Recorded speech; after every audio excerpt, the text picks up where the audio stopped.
Hard work या किस्मत, इन दोनों में किस चीज पे हम विश्वास करें और किस चीज पे हम काम करें कि हम अपने लाइफ में अपने ड्रीम्स को अचीव कर पाए।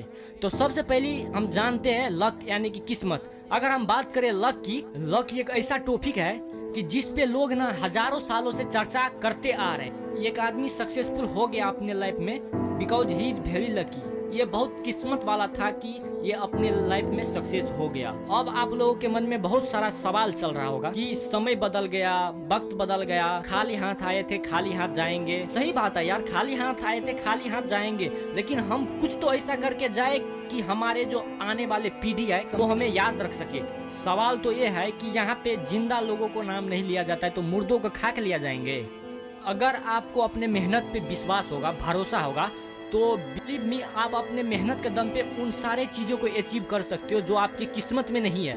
आप अपने मेहनत के दम से किस्मत को बदल सकते हो। लेकिन मेहनत अगर आप करते हो तो मेहनत करने की बात करें तो मेहनत एक सक्सेसफुल लोग भी करते हैं, अनसक्सेसफुल लोग भी करते हैं। लेकिन जो सक्सेसफुल लोग हैं वो अपने ड्रीम्स को अचीव करने के लिए सही दिशा में मेहनत करता है। जो अनसक्सेसफुल लोग है डायरेक्ट उसका अपोजिट करता है, यानी कि गलत दिशा में मेहनत करता है। एक लाइन है कि अगर आप किसी भी चीज को पूरी शिद्दत से चाहो तो पूरी कायनात उस चीज को मिलाने में लग जाती है। कड़ी मेहनत से हर कठिन से कठिन काम आसान हो जाता है। तो हम चलिए बताते हैं एक सच्ची कहानी जो सच्ची एक व्यक्ति के जीवन पे आधारित है। तो चलिए इस कहानी को हम जानते हैं और इस कहानी को आप ध्यान से सुनना और समझना। एक कहानी है ऐसे छात्र की जो बेहद गरीब परिवार से बिलोंग करता था और उसे 2 वक्त के रोटी के लिए भी खुद ही कड़ी मेहनत करनी पड़ती थी। वो लड़का बहुत गरीब था लेकिन खुददार भी बहुत था। वे अपने स्कूल की फीस, किताबों, सब कुछ अपनी कमाई से ही भरता था, चाहे उसके लिए एक रात खाली पेट ही क्यों न सोना पड़े। वो छात्रा हमेशा कुछ न कुछ काम करके पैसा इकट्ठा करने में लगा हुआ रहता था।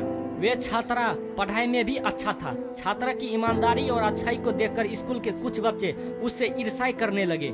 एक बार उन बच्चों ने उस छात्र की चोरी के इल्जाम में फंसाने का सोचा।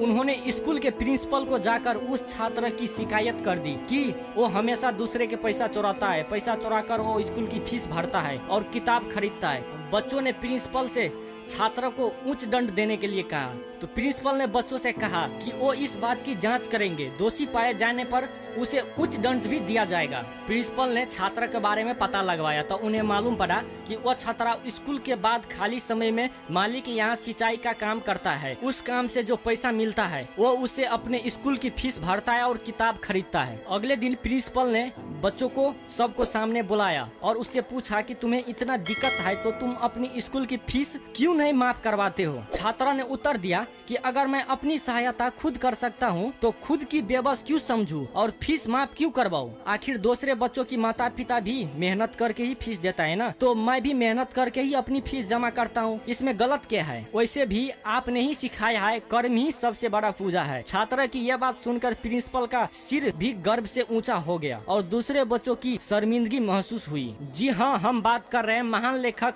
बंकिम चंद्र चट्टोपाध्याय जी की। इस कहानी से हमें यह सीख मिलती है कि हमेशा इंसान को अपने कर्मों के ऊपर विश्वास रखना चाहिए। सफलता पाने और आगे बढ़ने के लिए दूसरों पर निर्भर होने के बजाय खुद कड़ी मेहनत करनी चाहिए। मेहनती और ईमानदार व्यक्ति हमेशा बुलंदियों की ऊंचाई को छूता है।